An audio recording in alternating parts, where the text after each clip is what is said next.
Shalom, kita sering mendengar bahwa pengertian gerakan Pentakosta ketiga adalah gerakan yang menyebar dari timur ke barat. Benarkah demikian? Sebenarnya pengertian ini lahir dari suatu konsep Alkitab yang diucapkan oleh Tuhan Yesus sendiri. Nah, dalam edisi Voice of Pentecost kali ini, kita akan membahas dua alasan untuk kita bisa pahami lebih dalam mengapa dari timur ke barat. Alasan yang pertama secara alkitabiah. Di dalam Alkitab seringkali kita melihat pola yang bungsu menggantikan yang sulung.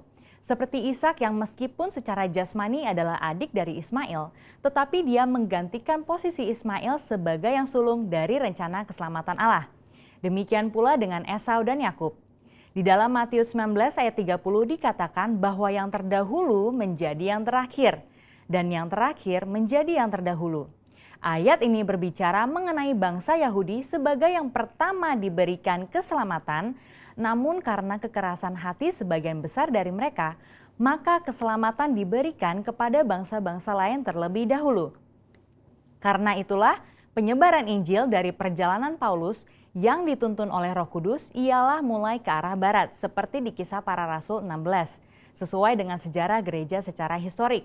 Mulai dari Asia Kecil, menyeberang masuk ke benua Eropa, sampai akhirnya Injil menyebar ke seluruh benua Eropa itu sendiri. Lalu kemudian di abad pertengahan menyeberang ke benua baru yaitu Amerika. Dan sampai di penghujung abad, lengkaplah putaran Injil mengitari belahan bumi. Nah, dari Eropa dan Amerika inilah gerakan Allah sampai ke negara timur. Maka sekarang Pentakosta ketiga akan membawa lawatan Tuhan dimulai dari negara-negara timur, termasuk Indonesia, menuju ke barat dan pada akhirnya kembali ke Yerusalem. Haleluya! Alasan yang kedua secara praktikal. Kita tahu pasca Perang Dunia Kedua, negara-negara Asia mengalami pertumbuhan penduduk, kemajuan ekonomi, dan teknologi yang sangat signifikan. Contoh negara yang memimpin dunia di dalam bidang pertumbuhan penduduk yang bisa kita ambil adalah India dengan 1,1 miliar penduduk dan China 1,4 miliar penduduk. Dan ini sudah melebihi dari sepertiga penduduk dunia. Mereka tidak hanya mulai mendapatkan kemerdekaan secara politik, tetapi terjadinya suatu musim baru di dalam sejarah penyebaran Injil di belahan bumi timur. Berawal dari negara barat mengirimkan misionaris-misionarisnya ke negara Asia seperti Korea Selatan, China, Vietnam, dan Indonesia. Dan mulailah pertumbuhan gereja di negara itu sendiri. Dan hal ini menyebabkan kekristenan di negara timur berkembang dengan luar biasa. Bahkan hari-hari ini justru dari negara-negara timurlah yang mengirim misionarisnya ke barat untuk membawa kehidupan kepada kekristenan yang telah mati di sana. Di dalam kitab Yunus 4 ayat 10-11 dikatakan bahwa Allah sangat mempedulikan nasib kota Niniwe yang berjumlah lebih dari 120.000 orang. Benua Asia sudah mencakup 60% penduduk dunia, sekaligus 60% kekuatan ekonomi dunia. Prinsip yang sama juga berlaku, bagaimana mungkin Tuhan tidak peduli pada keselamatan 60% penduduk dunia. Di dalam Yohanes 2, kita melihat perumpamaan Tuhan Yesus dalam mengubah air menjadi anggur. Di dalam peristiwa itu, kita tahu pemimpin pesta mengatakan bahwa Tuhan menyimpan anggur yang terbaik sampai ke akhir pesta. Inilah juga yang akan terjadi pada akhir zaman. Allah menyiapkan kegerakan rohnya yang terbesar dan terakhir dimulai dari benua timur. Secara spesifik dari Indonesia, gerakan ini akan mempengaruhi negara-negara besar di Asia Timur dan akan bergerak ke barat dan akan diselesaikan di pintu gerbang Yerusalem. Seperti kilat yang menyambar dari sebelah timur dan melontarkan cahayanya sampai ke barat, demikianlah juga gerakan Pentakosta ketiga yang akan menyongsong kembali datangnya Anak Manusia. Saudara, untuk penjelasan lebih lengkapnya dari tim teologi kami, jangan lupa buka link yang ada di atas atau scan QR Code yang tersedia. Maranatha, amin.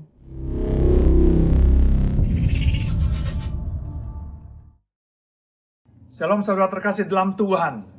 Mari kita memperkatakan Mazmur 91. Orang yang duduk dalam lindungan yang maha tinggi dan bermalam di dalam naungan yang maha kuasa akan berkata kepada Tuhan, tempat perlindunganku dan kubu pertahananku, Allahku yang kupercayai.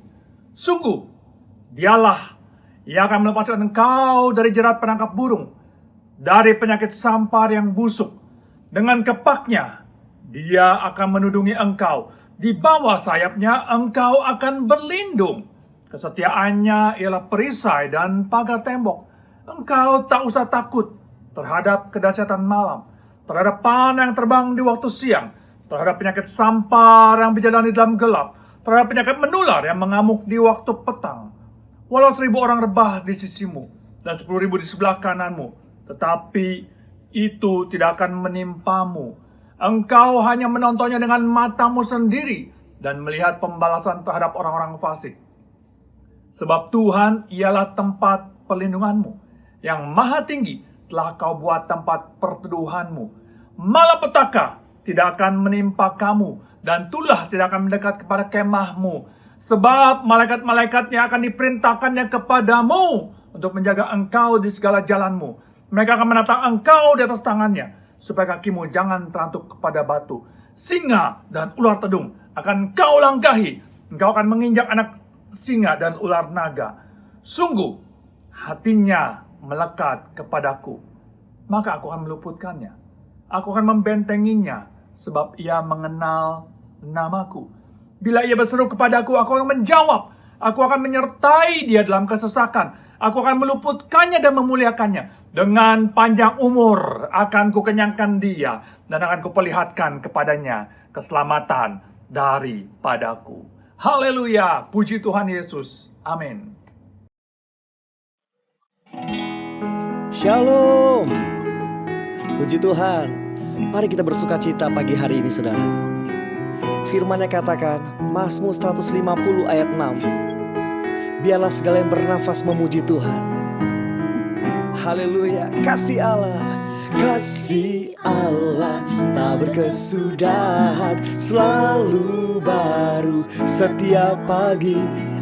Rahmat-Nya pun tak pernah berakhir seumur hidupku. Kasih Allah, kasih Allah tak berkesudahan, selalu baru setiap pagi. Rahmat-Nya pun tak pernah berakhir seumur hidupku. Dengan sukacita ku kan lari, dengan sorak-sorai memuji. Ku naikkan pujian, haleluya, nyanyi bagi Dia Sang Raja, nyanyi bagi Dia Sang Raja. Kasih Allah, kasih Allah tak berkesudahan, selalu baru setiap pagi. Rahmat-Nya pun tak pernah berakhir seumur hidupku. Kasih Allah tak berkesudahan, selalu baru setiap pagi. Rahmat-Nya pun tak pernah berakhir seumur hidupku. Dengan sukacita ku kan menari, dengan sorak-sorai memuji. Ku naikkan pujian, haleluya, nyanyi bagi Dia Sang Raja, nyanyi bagi Dia Sang Raja. Dengan sukacita ku kan menari, dengan sorak-sorai memuji. Ku naikkan pujian, haleluya, nyanyi bagi Dia Sang Raja, nyanyi bagi Dia Sang Raja. Musik memuji Tuhan, haleluya. Terima kasih ya Tuhan. Oh, oh, oh, oh. Kami memuji nama-Mu. Mari biar musik naikkan pujian ini lebih lagi buat Tuhan. Haleluya.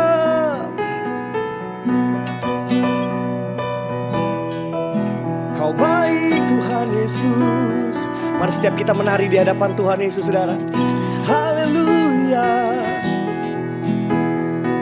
Mari bersukacita, bersyukur kepadanya. Oh, terima kasih ya Tuhan. Dengan sukacitaku kan menari, dengan sorak-sorai memuji, ku naikkan pujian. Haleluya, nyanyi bagi Dia Sang Raja, nyanyi bagi Dia Sang Raja selamanya.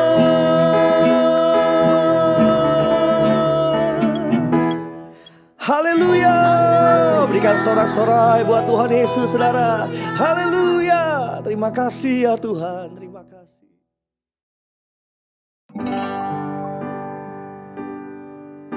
Terima kasih Tuhan Yesus, buat kebaikan-Mu dalam hidup kami ya Tuhan. Kami rindu Tuhan.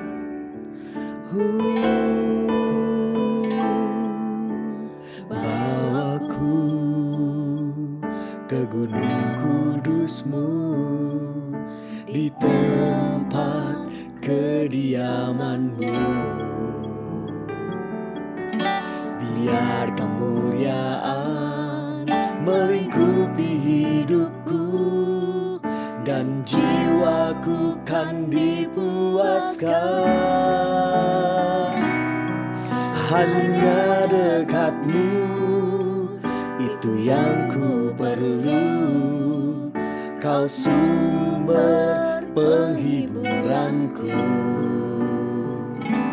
dan Kau yang ubahkan air mataku jadi lembah yang bermata air.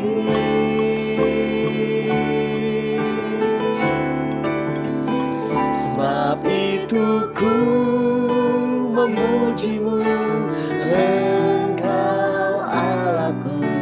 Mulutku kan selalu puji-Mu, dan angkat tangan sembah-Mu, tinggikan nama-Mu. Yesus, kemuliaan bagi-Mu.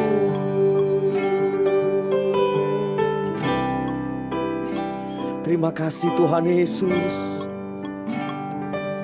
Biar pujian ini menjadi doa setiap kami ya Tuhan. Bawaku ke gunung kudus-Mu, di tempat kediaman-Mu. Biar kemuliaan melingkupi hidupku, dan jiwaku kan dipuaskan. Hanya dekat-Mu, itu yang ku perlu. Kau sumber penghiburanku, dan Kau yang ubahkan air mataku jadi lembah yang bermata air.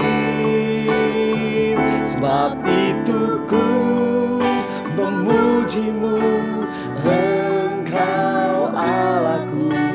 Mulutku kan selalu puji-Mu, dan angkat tangan sembah-Mu, tinggikan nama-Mu. Yesus, kemuliaan bagi-Mu.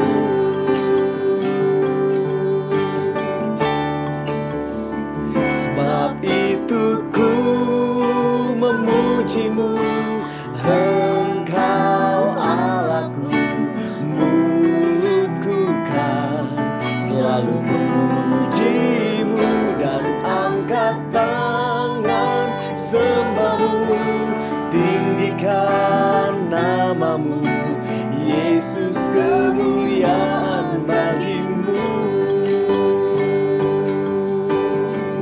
Biar musik naikkan pujian ini, setiap kita sembah Tuhan.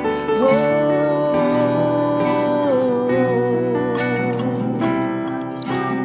Biar mulut kami memuji-Mu Tuhan, hati kami memuji-Mu Tuhan.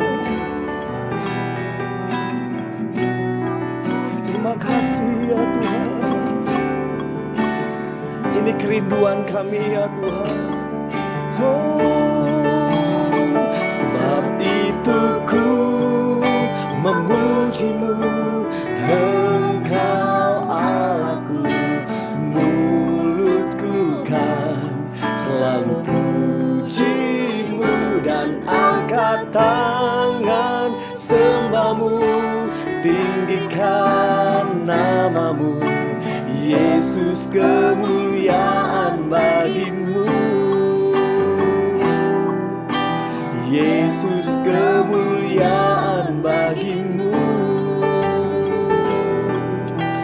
Yesus, kemuliaan bagi-Mu. Oh, haleluya.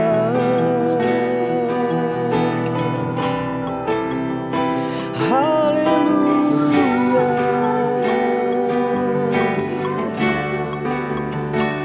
Haleluya.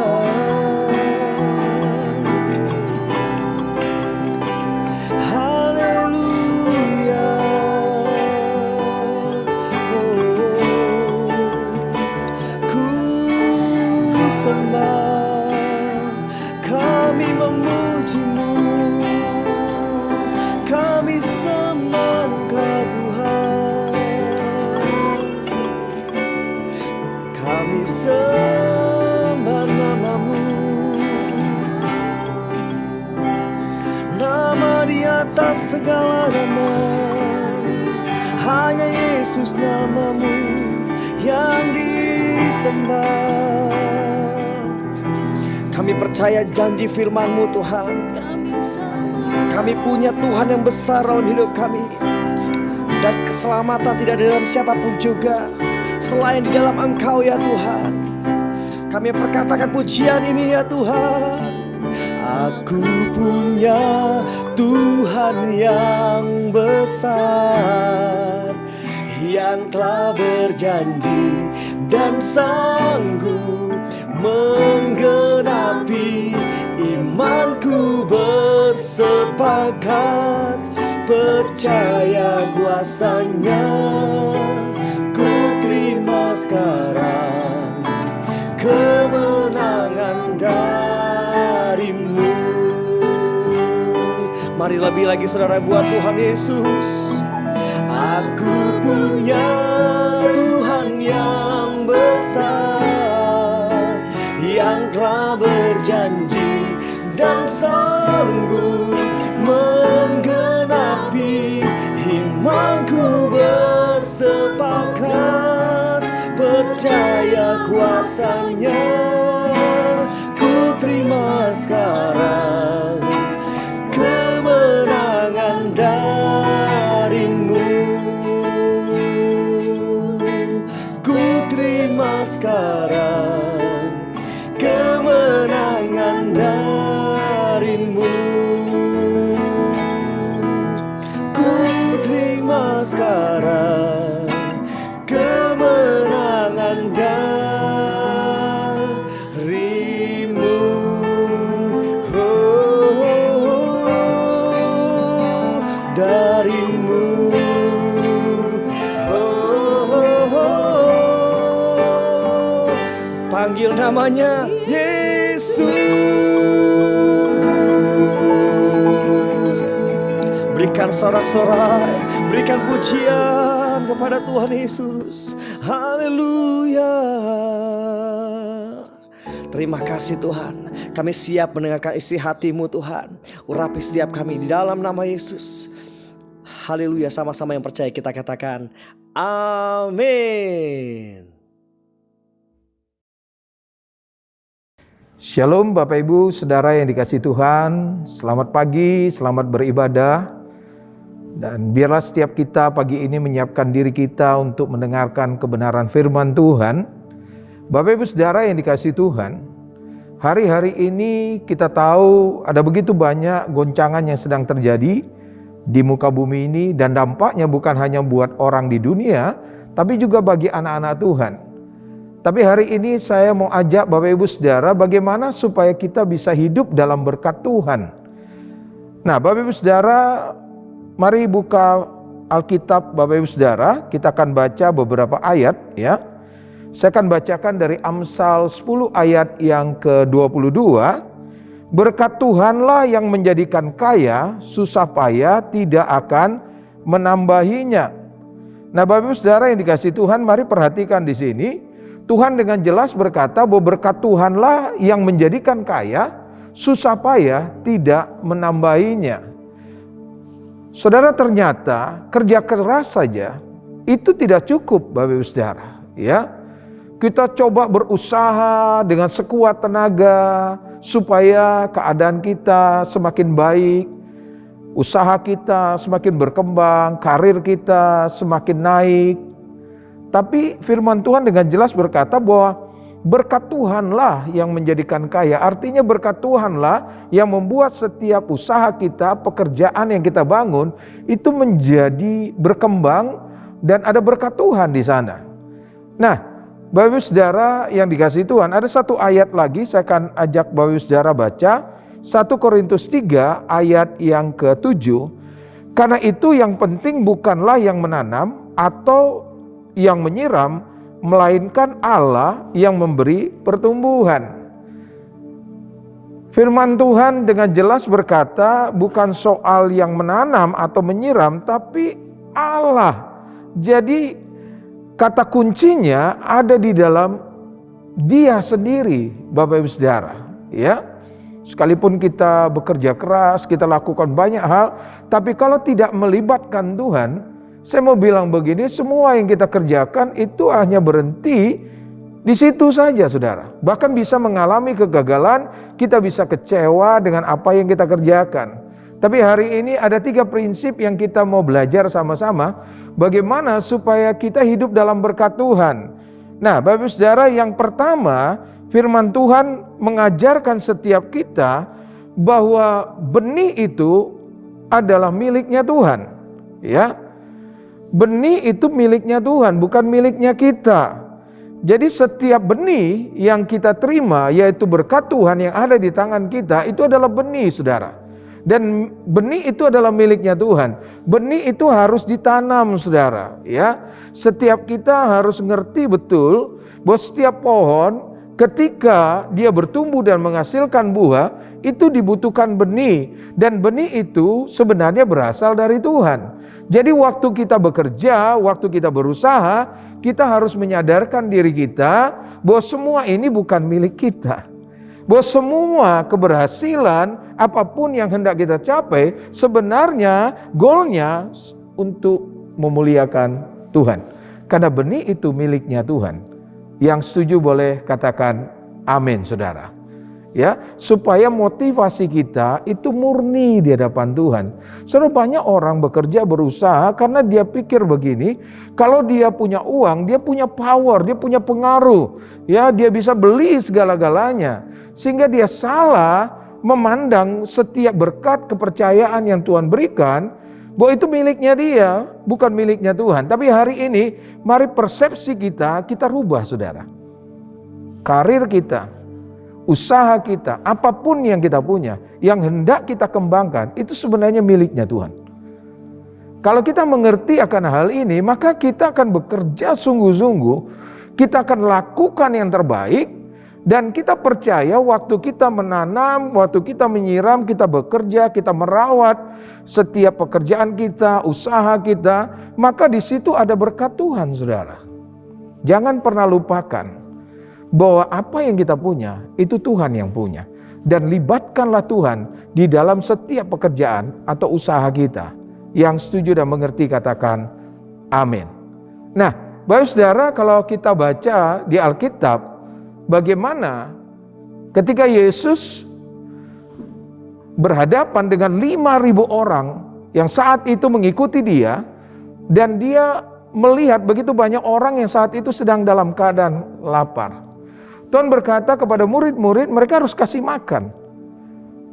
Saudara, respon murid-murid itu sangat berbeda dengan apa yang Tuhan harapkan. Dan tiba-tiba muncul seorang anak. Dia persembahkan 5 roti 2 ekor ikan yang dia punya. Kalau dia berpikir hanya untuk dirinya, kalau dia berpikir bahwa itu miliknya, dia hanya ingin menghabiskan untuk dirinya. Saya mau bilang gini, 5.000 orang laki-laki, bahkan di luar wanita dan anak-anak, mereka tidak pernah mengalami mujizat, tidak pernah mengalami pelipat gandaan dari apa yang dipersembahkan oleh anak kecil ini. Tapi kita melihat di sini, bagaimana ketika anak ini datang mempersembahkan 5 roti 2 ekor ikan kepada Tuhan. Saya percaya karena anak ini mengerti betul bahwa segala sesuatu dari dia, oleh dia, dan semua harus kembali kepada dia. Anak ini menyadari betul bahwa ini miliknya Tuhan. Ketika dia mengembalikan itu, maka Tuhan sendiri memberkati persembahan anak ini, memberkati apa yang dia berikan kepada Tuhan, sehingga terjadi pelipat gandaan.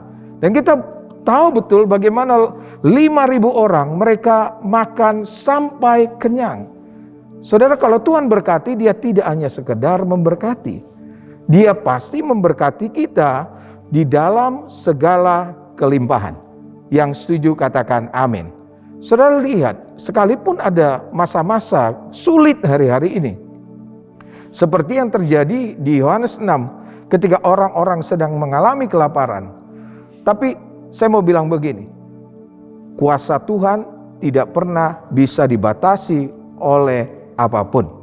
Tapi kita harus menyadari apa yang ada di tangan kita, benih itu miliknya Tuhan. Yang setuju dan mengerti katakan amin. Saudara percaya itu? Saudara, ini yang Tuhan mau ajarkan yang pertama. Kita harus menyadari bahwa benih itu miliknya Tuhan. Lalu yang kedua, Bapak Ibu Saudara, yang Tuhan mau, yang kedua, mari kita cek diri kita, yaitu motivasi kita harus benar. Apapun yang kita kerjakan, baik itu pekerjaan kita, usaha kita, pelayanan kita, yang kita bangun, itu motivasi kita harus benar di hadapan Tuhan. Karena kita menyadari di poin yang pertama bahwa benih itu miliknya Tuhan. Bahwa pekerjaan kita, usaha kita, pelayanan kita, apapun yang ada di tangan kita, itu miliknya Tuhan. Jadi waktu kita melakukan semua itu, kita mengembangkan semua itu, motivasi kita harus benar di hadapan Tuhan. Karena apa yang kita kerjakan harus untuk kemuliaan nama Tuhan. Saudara, waktu kita kerjakan, waktu kita menikmati hasil pekerjaan kita, dengar baik-baik, semua itu bukan untuk kemuliaan diri kita, tapi untuk kemuliaan Tuhan. Saudara, waktu kita diberkati, kita salah satunya adalah kita bisa menjadi berkat buat orang-orang di sekitar kita. Mari kita kembali kepada kisah anak kecil ini. Dia tahu apa yang dia punya. Itu Tuhan yang punya. Dia tahu bahwa dia dipanggil menjadi salah satu orang untuk menjadi berkat buat orang-orang di sekitarnya. Dia menyadari bahwa dia terbatas. Dia hanya punya 5 roti 2 ekor ikan. Saya mau bilang gini, Tuhan tidak pernah terbatas dengan keterbatasan kita. Dia sanggup membuat yang tidak mungkin itu menjadi mungkin. Itu sebabnya anak ini dengan hati yang murni, dia mempersembahkan apa yang dia punya. Supaya apa? Supaya ada berkat Tuhan di sana. Dan lewat apa yang dia persembahkan, ada begitu banyak orang-orang yang bisa terberkati. Mari cek hari ini bagaimana kita memandang berkat, memandang setiap pekerjaan, usaha kita, pelayanan kita. Apakah motivasi kita untuk kemuliaan nama Tuhan dan bisa menjadi berkat bagi banyak orang? Ini sangat penting hari-hari ini. Saya percaya situasi yang sedang kita hadapi hari-hari ini, salah satunya adalah sebenarnya Tuhan sedang memurnikan motivasi setiap anak-anak Tuhan. Apakah kita menyadari betul apa yang sedang kita kerjakan, kita usahakan, kita bangun pelayanan kita, apakah itu semua untuk kemuliaan nama Tuhan dan bisa menjadi berkat buat orang lain? Amin, saudara. Ini sangat penting, saudara. Ketika Yesus datang ke dunia ini, dia juga menjadi benih yang Bapa utus ke dunia ini. Dan dia menyadari apa yang dia kerjakan di muka bumi ini, itu semua bukan agendanya dia, itu agendanya Tuhan. Supaya Bapa dimuliakan lewat hidupnya. Bapak Ibu Saudara yang dikasihi Tuhan, kalau kita lihat di dalam Alkitab, ada satu tokoh namanya Paulus, yang dulu namanya Saulus. Ini satu tokoh yang sangat terkenal, yang punya pengaruh besar pada waktu itu. Dia diberikan otoritas penuh untuk mengejar, menangkap, bahkan membunuh orang-orang percaya pada zaman itu. Tapi Bapak Ibu Saudara yang dikasihi Tuhan, ketika dia mengalami perjumpaan dengan Tuhan, itu sebuah anugerah yang besar buat dia. Dia mengenal Tuhan secara pribadi, dia punya pengalaman pribadi dengan Tuhan. Dia harus mengalami kebutaan, dia harus tinggal dirawat oleh jemaat Tuhan di awal-awal gereja Tuhan sedang bertumbuh pada waktu itu. Dan waktu dia merasakan bagaimana kasih Tuhan, bagaimana dampaknya dalam hidupnya dia, ketika dia dipulihkan, ketika dia mulai dimuridkan, ketika dia mulai bersama-sama dengan orang-orang kudus pada zaman itu, Paulus berkata, hidup adalah Kristus, mati adalah keuntungan. Bapak Saudara, perhatikan di sini. Dia berkata hidup adalah Kristus, mati adalah keuntungan. Jadi artinya dia ketika dia mengalami proses, dia dimurnikan sikap hatinya dia. Bukan hanya sekedar dia punya pengaruh, dia punya jabatan, menjadi orang yang terkenal, dipandang, dihormati oleh orang lain. Tapi ketika dia mengalami perjumpaan dengan Tuhan, hidupnya diubahkan. Motivasi hatinya dimurnikan. Dia mengerti kalau dia bisa ketemu dengan Tuhan, dia bisa menjadi bagian dari orang percaya, dia bisa mempercayai Kristus, itu anugerah yang besar dalam hidupnya. Itu sebabnya dia berkata hidup adalah Kristus, mati adalah keuntungan. Dia rela menderita, dia rela lakukan apa saja untuk kemuliaan nama Tuhan. Artinya apa Bapak Saudara? Paulus menyadari apapun yang dia punya, nama baik, keberhasilan, terhormat, terpandang, ketika dia mengalami perjumpaan dengan Tuhan, hatinya dimurnikan oleh Tuhan. Semua itu dia berkata, dahulu yang kuanggap untung, sekarang kuanggap sampah. Karena dia tahu yang paling berharga dalam hidupnya adalah Tuhan sendiri. Kalau kita bisa bekerja, kita bisa berusaha, kita bisa punya pelayanan, kita punya banyak hal. Saya mau bilang begini, itu semua pemberian dari Tuhan. Nggak ada yang bisa kita banggakan, saudara. Orang yang hatinya murni, saya percaya orang ini selalu rendah hati di hadapan Tuhan. Ketika hidupnya diberkati oleh Tuhan, tidak ada sesuatu pun yang membuat dia bisa memandang orang lain lebih rendah dari dia. Karena dia tahu itu anugerah dari Tuhan. Ketika dia diberkati, tidak ada ambisi supaya dia terkenal atau membalas dendam kepada orang lain yang mungkin dulu pernah merendahkan dia, pernah mungkin menyakiti dia. Tapi buat dia, bahwa apapun yang dia terima, itu adalah anugerah dari Tuhan. Sehingga waktu diberkati, tidak ada keinginan untuk sombong. Tapi ketika sesuatu sedang mengalami proses dalam hidupnya, mungkin hari-hari ini sedang mengalami penurunan, usaha sedang mengalami goncangan yang luar biasa, di dalam karir, di dalam gaji mungkin, ada begitu banyak yang mungkin sedang mengalami fase turun dalam hidupnya. Orang-orang yang seperti ini, dia mengerti betul bahwa itu anugerah dari Tuhan.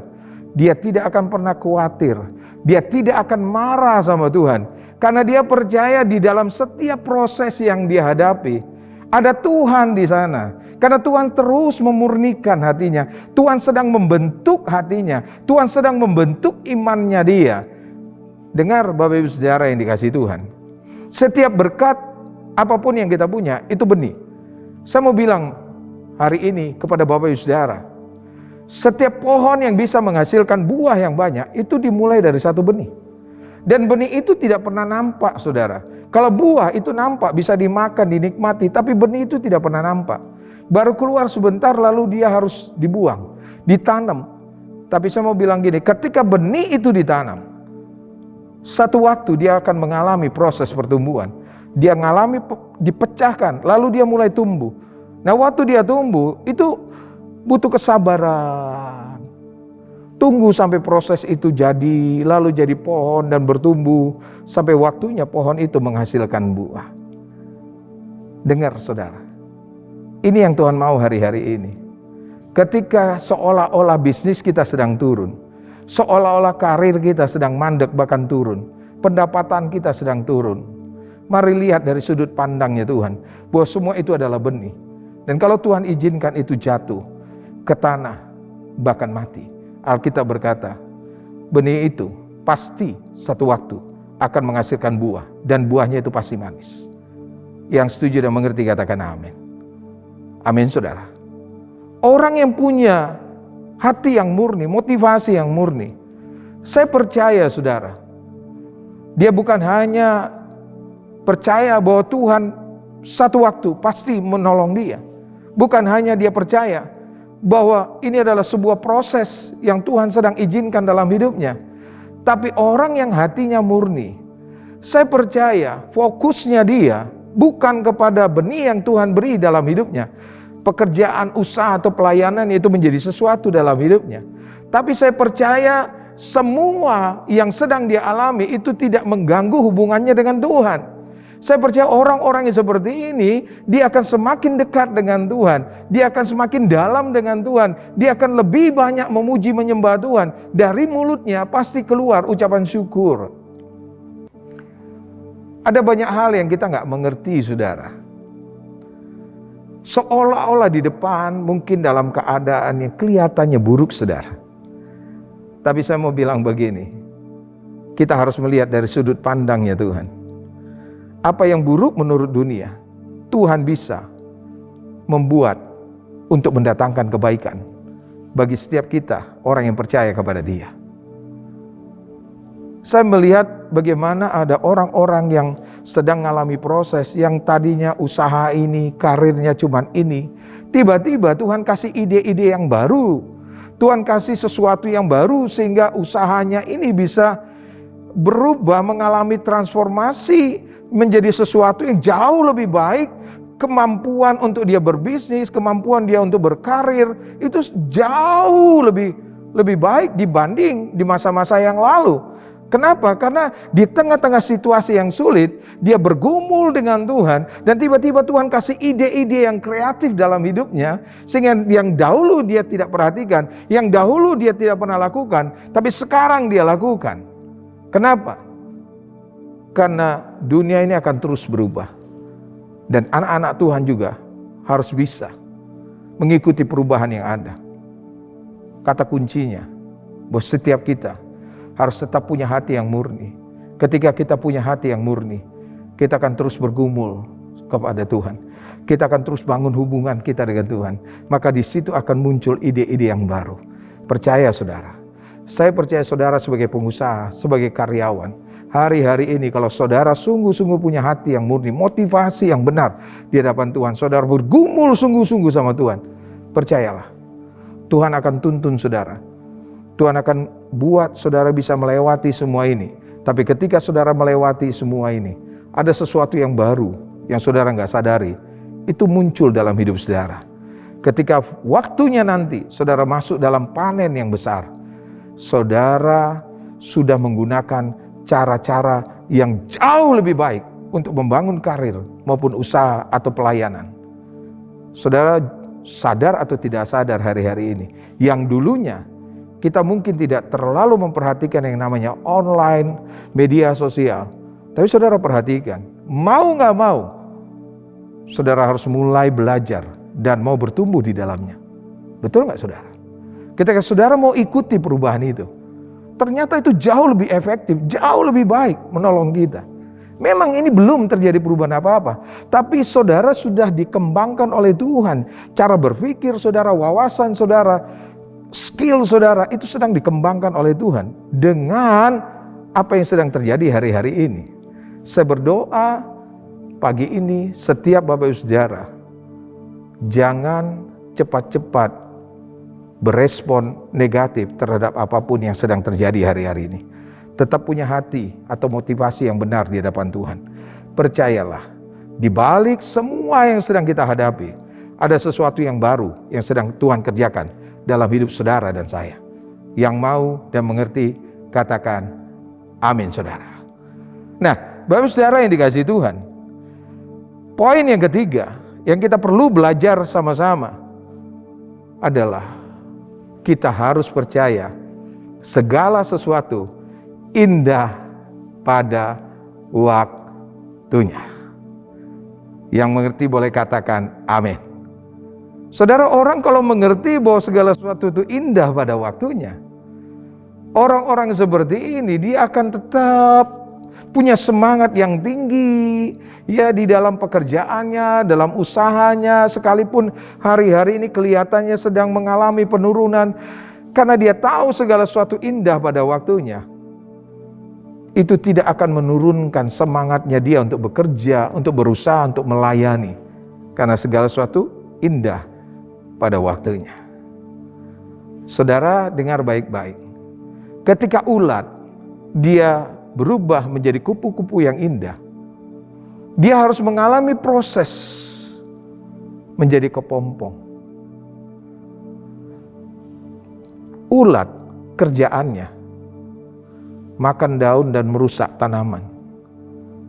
Tapi saya mau bilang begini, ketika kita percaya kepada Tuhan, Tuhan mau ubah kita menjadi ciptaan yang baru. Tapi waktu kita menjadi ciptaan yang baru, kita harus mengalami proses. Dan proses itu kadang-kadang menyakitkan buat daging kita. Kadang-kadang itu mengganggu emosi kita, mengganggu pikiran kita. Tapi hari ini mari kita melihat dengan cara pandangnya Tuhan, bahwa segala sesuatu itu indah pada waktunya. Memang ada fase, harus melewati fase-fase kepompong. Gak bisa bikin apa-apa, kecuali satu, berdiam diri di hadapan Tuhan. Itu sebabnya Tuhan berkata, jadilah tenang supaya kamu dapat berdoa. Saudara mau paksa-paksa seperti apapun, kalau belum waktunya, tidak akan terjadi apa-apa. Saudara akan kecewa, saudara akan capek, lelah. Tapi kalau saudara mau berdiam diri di hadapan Tuhan, tetap membangun persekutuan dengan Tuhan, tetap mata kita tertuju kepada Tuhan, kita tetap dalam masa-masa tenang yang Tuhan izinkan. Saya mau bilang gini, itu akan mengubah kita dari dalam. Ulat masuk fase kepompong, dalam waktunya Tuhan, dia akan berubah menjadi kupu-kupu yang indah.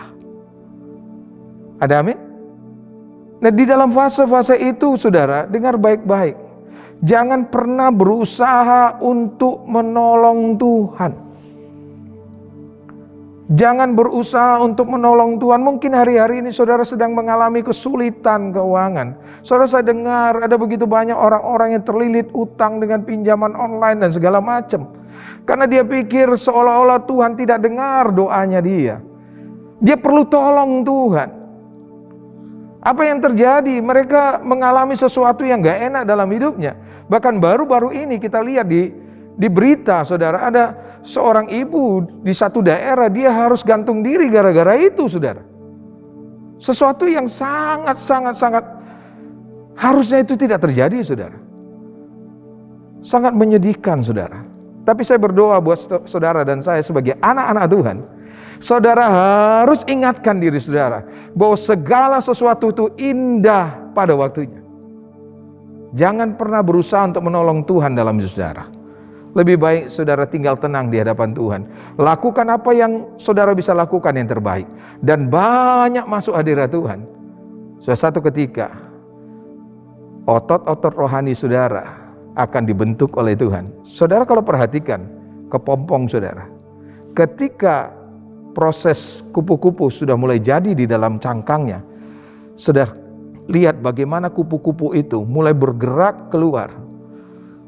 Itu cangkangnya harus retak, dia harus berusaha supaya retak, lalu mungkin kepalanya keluar, lalu sayap satu keluar, sayap dua keluar. Itu masa-masa yang paling gak enak. Tapi saudara, saya mau bilang begini, Kita terus membangun iman kita, terus melatih otot-otot rohani kita. Jangan pernah untuk kendor, saudara. Tetap percaya sama Tuhan. Pegang janji Tuhan, latih terus. Walaupun mungkin kita lihat, aduh kondisi kok makin lama makin berat. Kebutuhan ini datang, kebutuhan ini datang, kebutuhan ini datang. Rasanya kebutuhan itu lebih besar dari apa yang kita punya. Itu latihan, saudara. Bagaimana saudara melatih diri saudara untuk mempercayai Tuhan.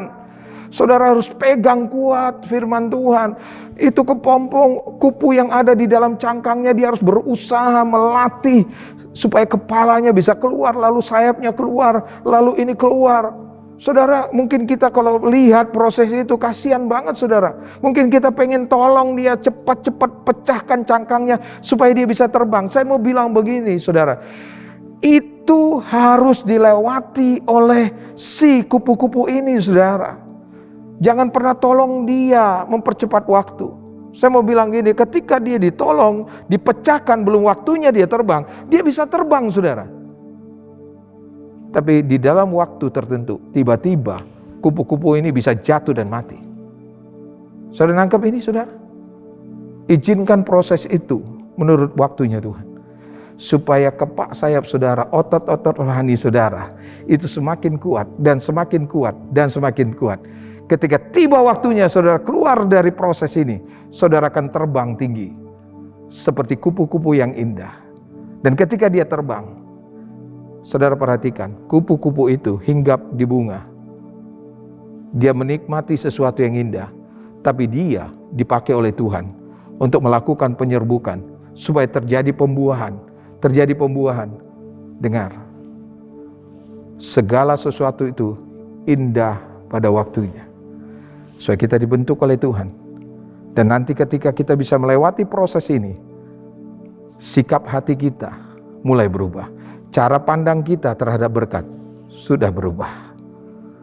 Sehingga waktu kita dipercaya banyak hal oleh Tuhan, itu tidak membuat kita sombong, tapi kita tetap rendah hati dan tidak pernah melepaskan hubungan kita dengan Tuhan. Karena Tuhanlah yang menjadi proses, menjadi alatnya Tuhan. Dia pakai kita supaya kita bisa menjadi berkat buat banyak orang. Itu sebabnya Tuhan berkata, kamulah garam, kamulah terang. Ketika kita bisa melewati ini, segala sesuatu indah pada waktunya. Saudara keluar seperti kupu-kupu yang indah. Ada orang-orang yang bisa menikmati keindahan sayap saudara. Dan bunga-bunga itu saudara bisa nikmati sesuatu yang indah. Dan bisa menjadi alat untuk penyerbukan. Jadi berkat, jadi berkat, jadi berkat, jadi berkat. Lewat hidup kita, kita bisa menceritakan siapa Allah yang hebat, siapa Allah yang dahsyat. Kenapa? Karena orang bisa melihat Tuhan lewat hidup kita. Kenapa bisa melihat? Mereka bisa melihat itu karena kita sudah melewati proses. Sehingga ketika kita hidup dalam berkat Tuhan, orang bisa melihat Tuhan dalam hidup kita. Dia bisa melihat kasih kita. Dia bisa melihat iman kita. Dia bisa melihat bagaimana hubungan kita dengan Tuhan.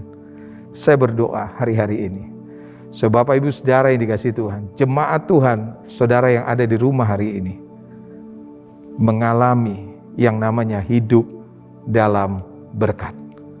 Berkat Tuhanlah yang menjadikan kaya, susah payah tidak menambahinya. Ingatkan diri kita bahwa benih itu miliknya Tuhan. Yang kedua, motivasi kita harus benar, harus murni di hadapan Tuhan.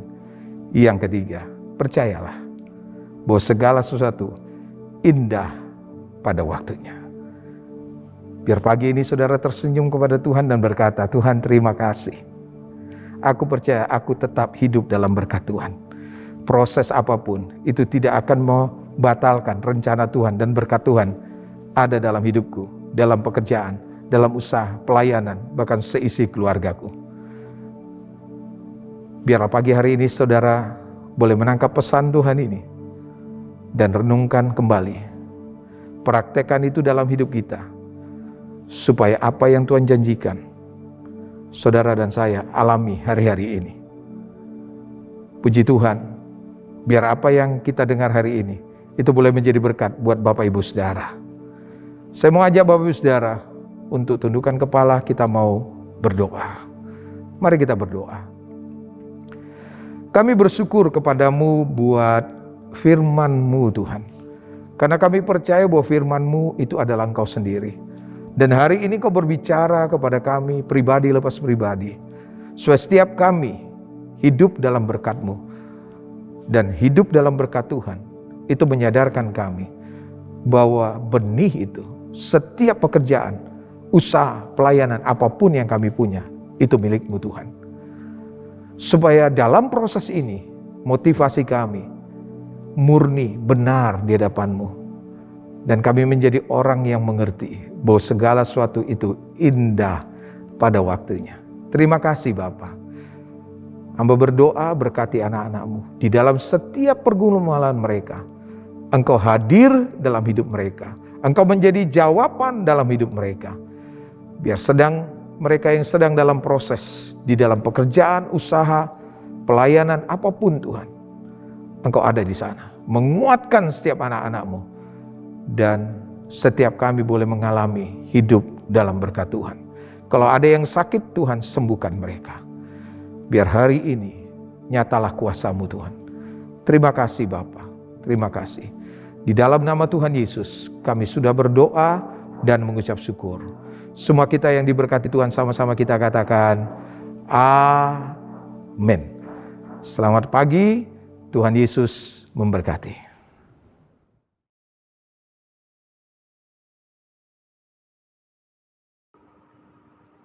Mari Bapak Ibu kita bersama-sama untuk mendeklarasikan Pentakosta ketiga. Pentakosta ketiga adalah pencurahan Roh Kudus yang dahsyat di zaman ini, melebihi yang terjadi di Azusa Street.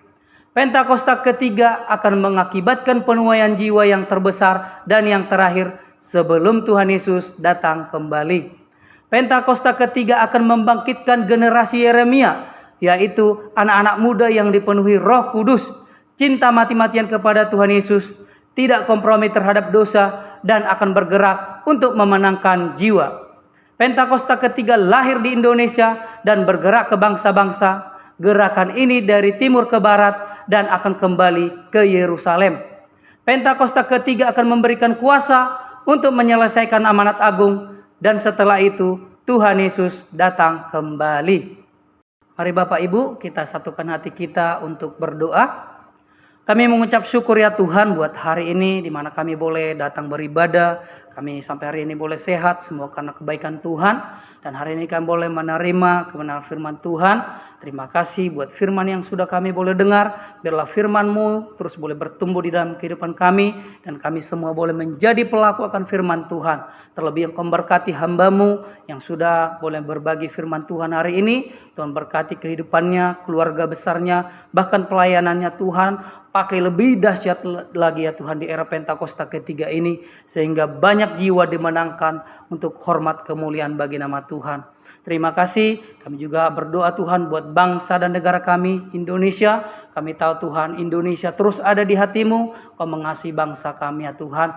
Terlebih kami menyerahkan Tuhan untuk pemimpin bangsa kami. Pak Presiden kami Pak Jokowi Tuhan. Bahkan wakilnya Pak Ma'ruf Amin. Kami percaya Tuhan yang terus memampukan mereka Tuhan. Untuk membawa Indonesia untuk lebih maju. Untuk lebih baik ya Tuhan. Kami juga berdoa untuk jajarannya Tuhan.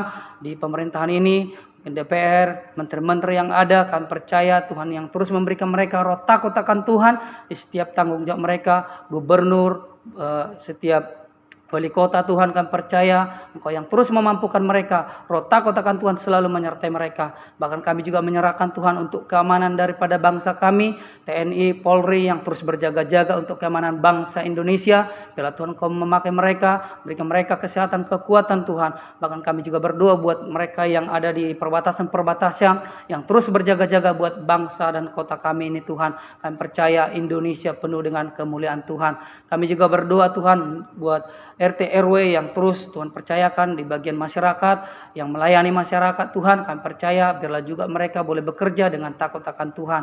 Terlebih juga Tuhan kami berdoa untuk gereja-gereja-Mu yang ada di bangsa Indonesia, baik di kota-kota maupun di pelosok-pelosok Tuhan, di daerah-daerah yang ada, biarlah gereja-Mu menjadi berkat, menjadi terang di tengah-tengah dunia ini Tuhan. Kami juga berdoa buat hamba-hamba Tuhan yang Tuhan tetapkan, Tuhan percayakan untuk menggembalakan, Tuhan memberikan mereka semangat yang lebih lagi ya Tuhan, sehingga membawa jiwa yang lebih lagi Tuhan kepada Engkau ya Bapa. Kami juga berdoa ya Tuhan untuk gembala sidang kami, Pak Niko Nator Harjo. Kami percaya Tuhan yang terus memampukan hamba-Mu untuk mengembalakan GBI Gatot Subroto. Biarlah Tuhan, kemuliaan Tuhan terus terpancar atas kehidupannya. Tuhan pakai lebih dahsyat lagi di era Pentakosta ketiga ini Tuhan.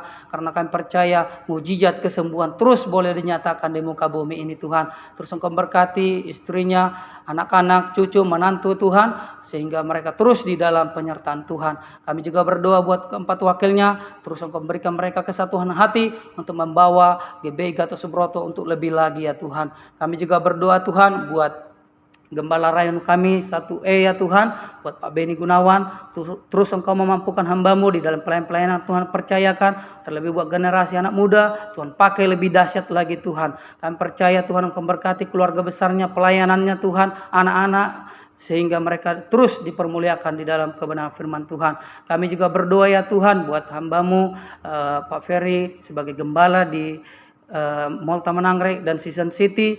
Tuhan pakai lebih dahsyat lagi Tuhan, Engkau memberikan otoritas-Mu sehingga dia dimampukan untuk mengembalakan GBI Season City maupun Taman Anggrek. Bahkan Engkau berkati keluarga besarnya, istri, anak-anak Tuhan, sehingga mereka terus di dalam perlindungan penyertaan Tuhan yang sempurna. Kami juga berdoa ya Bapa buat kedua wakilnya, Pak Handilim, Pak Triagus Papahan Tuhan, kami percaya mereka boleh bergandengan tangan untuk membawa GBI Season City maupun Taman Anggrek untuk lebih maju lagi ya Tuhan. Terima kasih. Kami juga berdoa buat pengerja-pengerja pelayan Tuhan dimanapun mereka saat ini berada. Tuhan juga memberkati kehidupan mereka, bahkan jemaat-jemaat-Mu Tuhan yang ada di GBI Season City maupun Taman Anggrek, di dalam pergumulan setiap masalah mereka Tuhan, Engkau selalu ada dalam setiap kehidupan kami semua. Terima kasih, bahkan kami semua yang hadir boleh beribadah. Tuhan berkati jemaat-jemaat Tuhan, pengerja, hamba Tuhan. Kami percaya penyertaan Tuhan sempurna atas kehidupan kami semua. Terima kasih. Inilah ucapan syukur kami hanya di dalam nama Tuhan Yesus.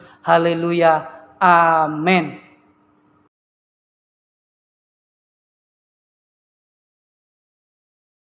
Bapak, Ibu, dan Saudaraku, kita bersama-sama angkat kedua belah tangan kita arahkan hati, biarkan kita terima doa berkat. Kekasih Yesus, terimalah berkat yang datang dari Allah Bapa di surga, di dalam anak yang tunggal Yesus Kristus sebagai Tuhan dan Juru Selamat pribadi kita. Persekutuan, penghiburan, pertolongan, dan kuasa Roh Kudus menyertai kita semua dari hari ini sampai kedatangan Yesus 2 kali menjemput kita di awan permai dan bahkan sampai selama-lamanya.